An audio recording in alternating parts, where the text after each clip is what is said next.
Hey guys, it's Sarah, and today I'm bringing to you a new series for my channel. As you can tell by the title of this video, it's entitled Sarah's Summaries. And basically what this is a recap series where I take books from a series and basically summarize them for you. As many of you know, Queen of Air and Darkness is coming out this week, and so I thought it would be a great and also very tiring idea to summarize both Lady Midnight and Lord of Shadows. Also, in case anyone's gonna mention it, I know I am copying Emma right now with my tattoo choker and my rune necklace. I have this exact copy of what she wears because I did that dressing like booktubers video, and I thought that it would be a waste not to use it when I'm doing something Shadowhunters related. So honestly, I should have opened this video, hey, what's up, hello, my name is Emma, because basically I'm Emma right now because I'm doing something Shadowhunters related and I'm dressed like her, and you know, it's a thing. Also, side note, I'm probably going to read from my computer screen at times. I can't memorize everything I wrote down, so please, please, please forgive me for that. Also, I want to give the disclaimer that I may accidentally say things out of order. I may get some facts wrong. I spent hours putting together these summaries for these books, so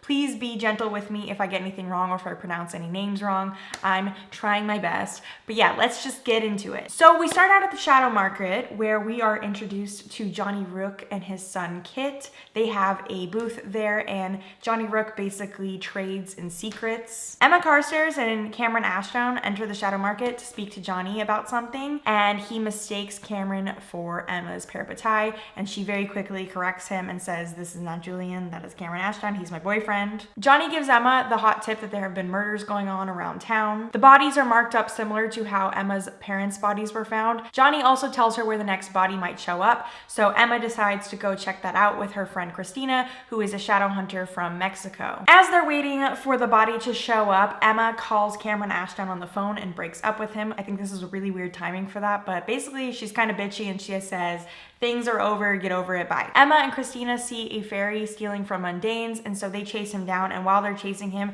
they end up running into the body that has the markings on it. Emma reports this murder to the Clave, and they basically confirm what Johnny Rook told her, and that there have been other murders like this going on, and this is the 12th one of its kind. Then, instead of rewarding Emma for telling them what happened, the Clave cockblocks Emma and tells her that she can no longer look into the investigation, and that she has to leave it to the Silent Brothers and Diana. Apparently, some of the bodies have been fairies, and we all know that since the Cold Peace, the Clave ain't been about fairies. Next, we are brought to the LA Institute, where the Blackthorns have arrived from their holiday in the UK visiting family. To keep the Blackthorns straight, we've got Julian, age 17, twins Ty and Livy, age 15, Drew, age 13, and Tabby, age 7. Then as far as the half-siblings go, we have Mark and Helen. I actually don't remember how old they are. All I know is that Helen and Eileen are exiled because Helen is half fairy and so is Mark, and then Mark was obviously kidnapped by the Wild Hunt after the Dark War. Emma is very excited to see Julian because, like I said, she hadn't seen him in a while, but she sort of notices that he's looking a little hotter than usual, and she senses some weird vibes between them, which obviously is foreshadowing for this whole series. Before Emma gets a chance to speak to him, Julian goes up into the attic to see his Uncle Arthur, who is the head of the Institute. Very quickly, we discover that Arthur is cuckoo for Cocoa Puffs because of the time that he spent in Fairy. He was basically driven mad by Lady Nerissa's sister when Lady Nerissa took Arthur's brother, Julian's father, as her lover, and Arthur was kept captive and he did not get as good of a treatment as Julian's dad. The next day, Emma tells Julian about the murders, and he agrees to help her even though the Clave said that they're not allowed to look into it. Obviously, they weren't gonna listen to that, otherwise there would be no book. Malcolm Fade, the local friendly warlock, shows up and brings Arthur his medicine. Apparently, he has been for years bringing medicine to Julian that he gives to Arthur to help him think more clearly. Ty tells everyone that he has found information on the murders. He used the internet to do that, which apparently is a no-go for Shadowhunters. I don't really know why they shun mundane technology because I really feel like it would help them. Also, they use cell phones, so I don't really understand where the line is drawn. Like, cell phones are okay, but like the internet is not. I don't know, there's internet on cell phones, so that's confusing. Maybe that's a plot hole, I don't know, let me know down below. So apparently there's been a murder every month for a year, and they've been happening on ley lines. Hello, Raven Cycle reference. Not that Maggie Seafader invented ley lines, because she definitely didn't. I think they're like a pretty common part of like magic folklore, but you get what I'm saying. So these ley lines amplify magic, and something wicked is definitely afoot. So the next day, Church the cat leads Emma to Julian, and they end up having a heartfelt conversation about Mark. Julian admits that although he misses Mark, he also kind of resents him for being kidnapped because he was left to raise the kids by himself, because Mark is technically the older brother, and if he'd been around, it would have been his job, but because Mark was kidnapped, he had to do it himself. And Julian's just annoying like that sometimes. I mean, I get it, like he goes through a lot to like raise these kids, and he's very responsible, and there's a lot of redeeming qualities about him, but personally I feel like he's a diva sometimes, and this is one of those moments. Then to top it all off, Julian tells Emma that if he could have done things differently, he would not have made her his parapetai, which obviously offends her because that is hella rude, even though we as the audience know that he's saying that because he's in love with her, but you know, her feelings are hurt, rightfully so. Fairies show up at the Institute and say if the Shadowhunters can solve the murder mystery in 3 weeks, Mark can return home forever, and then they actually drop off Mark as a sign of good favor. It's almost like Cassandra Clare planned that conversation so we could see how Julian feels right before Mark shows up. He's pretty different since they last saw him on account of the fact that he was, you know, kidnapped by the Wild Hunt. A lot of his mannerisms are very fairy, and he also looks a lot younger than he's supposed to be because time moves different in fairy. Emma tries to do a healing rune on Mark, and he freaks the fuck out because obviously he has not been around Shadowhunters in a long time. Ty and Livy try to bring him some of his old belongings, but he ends up attacking Ty because he just doesn't really know where he is or what's going on, and Christina has to help calm him down. Mark realizes that he doesn't mind Christina because he never knew her before the Wild Hunt, so he doesn't have to feel guilty about having forgotten her. He's just feeling really weird about being back with his family, and he asks her what he should say to them. Christina tells him that he should say he hated the Wild Hunt and he's really glad to be home, but he tells Christina that would be a lie, and fairies don't really like lying. Then Mark receives a message from Fairy that reads, "Remember your promises, remember that none of this is real," which leads Mark to believe that he is hallucinating because apparently the Fae are very crafty bitches and they have made him hallucinate in the past. While Mark is freaking out, Julian manages to talk to him and calm him down. Mark is pretty pissed when he finds out that Helen is exiled. The fact that she's not there is part of why he's freaking out. Julian tells Mark that the reason that Helen is exiled is because the Clave fears fairies, and Mark obviously thinks that this is lame news to hear. Mark ends up telling Emma that he can sense where the ley lines are, and so him and Emma take off to go look for them, and they don't tell Julian where they're going. The convergence point is a cave, and in it they find the wallet of the man whose body Emma found in the park. They find carvings on the wall that seem to tell a story, and right as they're, doing their investigation, a bunch of sea demons show up and they have to fight them off. They barely escape, and Emma and Julian end up having a pretty intimate moment after Julian admits that he was worried about her, and then Emma gets nervous and she's like, "I've got a blast!" So she runs away, and the intimate moment is broken. Ty finds more information on the victims because apparently he's the only blackthorn that does any research or any good in this household. His research leads Emma and Julian to the house of one of the victims, and there they find this ticket to this thing called the lottery, and they also find a body in the pool. So it's just kind of a very suspect scene. While they're there, they get shot at with arrows, and Julian gets hit, and there's actually poison in the arrow, so it's like not a good situation. Emma draws a healing rune on him, and they have a very intense sexual tension moment, even though he's literally dying and there's more important things to worry about, but they're really attracted to each other. So she's drawing the rune on him, and something really powerful happens and he ends up getting healed. This is definitely a situation where he would have died, but for some reason, because of their weird freaky connection, they're able to heal him with a super powerful rune. Ty and Livy decipher the drawings from the cave because again, apparently they're the only ones that are doing actual research for this case. They discover that it is Edgar Allan Poe's poem Annabel Lee. I'm very confused why Shadowhunters really shun mundanes, but somehow they still are really well read with classics. I've never gotten that. I don't really get that. Again, is that a plot hole? I don't know. Let me know down below. So everyone ends up dressing up and going to the lottery, and there's a lot of sexual tension. Everyone is attracted to each other. We've got Julian and Emma. We've got Mark and Christina. Everybody's looking sexy. Everyone's looking good. It's a weird situation. Some guy named Sterling is pulled from the lottery, and Emma and Julian go to Johnny Rook's house to find out who the leader is, which is apparently some guy named the Guardian. The lottery is also apparently part of some cult called the Followers. I don't really know. I mean, I do know because I'm giving you the summary, but you know what I'm saying. Rook is a sneaky bitch and he pretends that he doesn't know, but spoiler alert, he totally does know who the Guardian is, and you also probably know that because you've read the book and I'm just giving you a recap. But yeah, he definitely knows, and he lies to them and he says that he doesn't. Emma decides to be a dumb bitch and she goes back to the cave by herself because that definitely seems like a really good idea. She goes into a room where she sees a glass glass portal and a lever, and again, being a dumb bitch, she decides to pull the lever, and then ocean water like rushes in and she almost drowns and she has to fight a sea demon. And then Julian ends up coughing up seawater, and he knows that she's in trouble because again, their parabatai bond is like way too close. And so then he goes and he rescues her, and then they end up on the beach together. And when Emma wakes up choking out water, they sort of talk about how they love each other, and they end up having sex on the beach, which is honestly just the worst idea in the world. Like, I don't know why anyone would think sex on the beach is sexy. Like, that is gross. Like, you're going to get sand inside your vagina. That is just asking for a double whammy of a UTI and a yeast infection all at once. The next morning they wake up and they see footprints in the sand, and they get hella nervous because someone definitely saw them boning. And let's be honest, again, don't have sex on the beach because it's also a hella public place, and someone's definitely gonna see you. It could have been a mundane, it could have been a dog, it could have been a person, it could have been a warlock, it could have been a shadow hunter. Someone is gonna see you having sex, even if it's just the crabs. That's gross. Don't do it. Then Ty, being again the only resourceful blackthorn, tells everyone that the translation of the runes means that they need blackthorn blood, and it references the past as well. So then they hunt down that Sterling guy who won the lottery, and they find him stabbing a witch girl. He tells him that she's the 13th and last murder, but he's not sure what happens next. All he knows is that he's been promised riches and immortality. Spoiler alert, that's not what he's about to get. Homie's been severely lied to because the cult followers show up and they murder him and cut off his hands. So yeah, it definitely did not work out for him. Diego, the boy from Mexico who Christina has mentioned being in love with, but also who betrayed her, shows up in the middle of all this, and he tries to help them defend Sterling before he gets murdered. Later, Emma confronts Julian about what he's been hiding from her, and he confesses about Uncle Arthur and how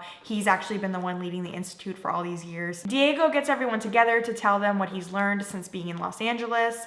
He is a member of the Skullomance, and he's a centurion, so basically he's like a special like black ops sort of shadow hunter. He also reveals that he was the one that shot Julian with the poison arrow, and he's just kind of like, sorry bro, it was an accident. He reveals to them that the spell they're trying to decipher is a resurrection spell, which doesn't ever work out well in any fandom ever. Like, if there's ever going to be a resurrection, it's probably not going to go over very well. They end up connecting this spell to the children's story of Lady Midnight. So basically, she was a shadow hunter who had a forbidden love, and her parents imprisoned her, which led to her dying of sadness. When her lover went to the Fairy King to bring her back, he told him a rhyme. First the flame and then the flood. In the end, it's blackthorn blood. Seek thou to forget what's past. First 13th and then the last. Search not the book of angels gray. Red or white will lead you far astray. To regain what you have lost, find the black book at any cost. That was hard to read aloud. So they realized that Lady Midnight was a blackthorn and her name must be Annabelle. So Diego tells them that the rest of the spell is in the black volume of the dead. So then we have Kieran. He's just chilling, and he cooks up this plan to get Mark back with the Wild Hunt. He tells Earloth that Mark told Christina Gwyn's weakness and how he could be deprived of his power, which wasn't true, but he did it just to get him back. And it kind of backfires on Kieran because Earloth decides that the punishment should be 20 lashes. And basically he made that dick move for nothing. In an attempt to make this better, Kieran offers to take Mark's place for the lashes, but then Earloth is like, I can't do that because you're the Unseelie King's son, and he would be mad about that. So then Julian volunteers, but he only gets whipped twice before Emma steps in and she gets the other 18. I don't really know why Julian didn't do more than 2. It kind of makes him seem lame, but Emma does the rest of the 18 and she passes out, because that's a lot of pain and she's probably gonna have a lot of scars on her back. Julian then confesses his love to Emma again by showing her his secret studio that is filled with paintings of her, which honestly is supposed to be romantic, but seems kind of creepy and like stalkerish and serial killerish to me. I don't know. If you guys find that romantic, let me know down below. I just think that's weird. They eventually figure out that Lady Midnight was actually Annabelle Blackthorn, who fell in love with a warlock. Her family found out and sent her to become an Iron Sister. When they question Rook again, they realize that they've all been dumb bitches because the Guardian has been right in front of them all along, and it's Malcolm, their friendly neighborhood warlock. They are all dumb. You are so dumb. You are really dumb.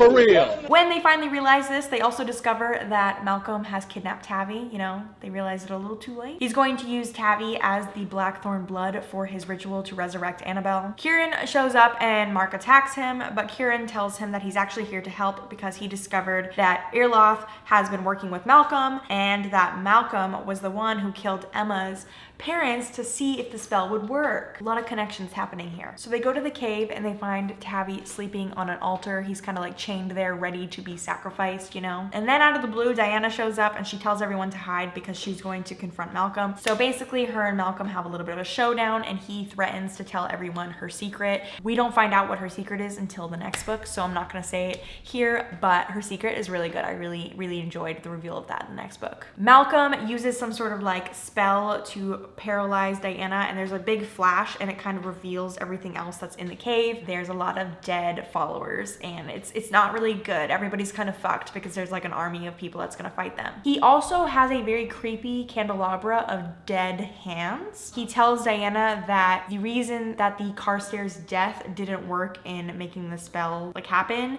is because he needed this like weird candelabra called Hands of Glory. And basically what it is these severed hands from murderers. So like earlier in that scene with Sterling where they killed him and took his hands, it's because he was a murderer and like apparently that's like the darkest of all evils because it's like murderer's hands, you know? Then Malcolm gets ready to stab Tavi and the hiding group jumps out and is like, not so fast. The dead followers attack and it becomes a full-on brawl. And just as Malcolm is going in for the kill with Tavi, Julian and Mark show up on Kieran's wild hunt horse and the horse kicks that motherfucker away from the altar. But then Malcolm has a backup plan and he grabs Drew and he's gonna use her for the sacrifice. Then Emma is also thinking on her feet and she grabs the weird like hand candelabra and runs away into that room with the lever that she like went wrong with before. And so then obviously Malcolm has to follow her because he needs his like weird murderer hand thing. They end up fighting and Emma gets a chance to stab Malcolm and he tells her, if you let me die, you'll never know about the parabatai curse, because obviously we've all been wondering, why is it illegal for parabatai to be in love? And obviously Malcolm knows and he wants to tell her, but she's kind of like weighs it out. She hesitates for a second and then she's like, but no, it would be better if Malcolm died because he killed my parents. So that bitch pulls the lever and kicks that motherfucker out and she sees him get eaten by some sea demons and it doesn't end well for Malcolm Fade. So when they get back to the Institute, the Clave is late as fuck, as they normally are, and they kind of fill them in on everything that happened. Julian argues with them and somehow gets them to allow Mark to stay with his family, even though he's part fairy and like Helen is exiled. I don't know, it doesn't really make sense to me, but it happens that way. Kieran confesses his love to Mark, but obviously Mark is still mad at him, so he breaks up with him and kicks his sorry ass to the curb over what he did. So meanwhile, when Malcolm died, the protection spells on Johnny Rook's house went down and all these like mantis demons show up and like eat him, and Kit is there and he's like hella scared because he's like, oh my god, there's all these demons and my dad is dead. So he texts Emma to like come save him, and basically he's coming back into the story because he's important. We were introduced to him early on, and Cassie Clare doesn't waste any characters. He's coming back. Emma and randomly Jem and Tessa show up. I don't know how she got Jem and Tessa to show up with her, but everyone shows up to save Kit, and then Jem and Tessa reveal that he is actually Christopher Herondale, because apparently all Herondales are lost and they don't know who they are. This obviously means that Kit is a shadow hunter, and he's pretty shocked by this information because his father hid it from him. Later in private, Emma asks Jem about the Parabatai law, and he tells her that the closer that the Parabatai come, the more powerful they become, and so basically requited love warps the bond and causes the shadow hunters to go insane and turn into monsters and hurt their families, and it's not a good situation. Emma doesn't take this bad news too well, and she realizes she needs to end things with Julian because she's not trying to turn into a monster. But for some reason, she doesn't want to tell Julian the truth directly, so she decides that making a fake relationship with Mark is the way to solve this. So she goes to Mark and says, can we fake date? He's not super into lying because, like I said, he's like half fairy, but she says that it's really important and it will help Julian. But then he's like, what if we didn't pretend? And that's where that scene cuts off, and you're like, oh my god, did they kiss? Did they have sex? Like, what happened? And you're in suspense pretty much into the next book. And then the very last scene of the book is Annabelle in her coffin with blood seeping down into her eyes open.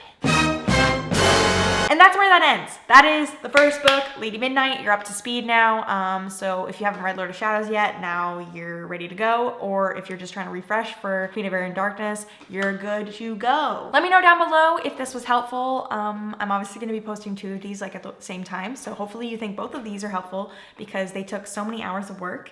And I hope that I did a good job, and please don't hate me if I got any facts wrong or anything is out of sequence or whatever. I just hope this is a good enough refresher and you feel good about it. And yeah, thank you all so much for watching. You're all wonderful. Have a nice day. That's not my outro. I don't know. Bye.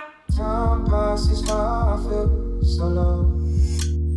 Searching for bases, covering up the hole. I'll fight for your love.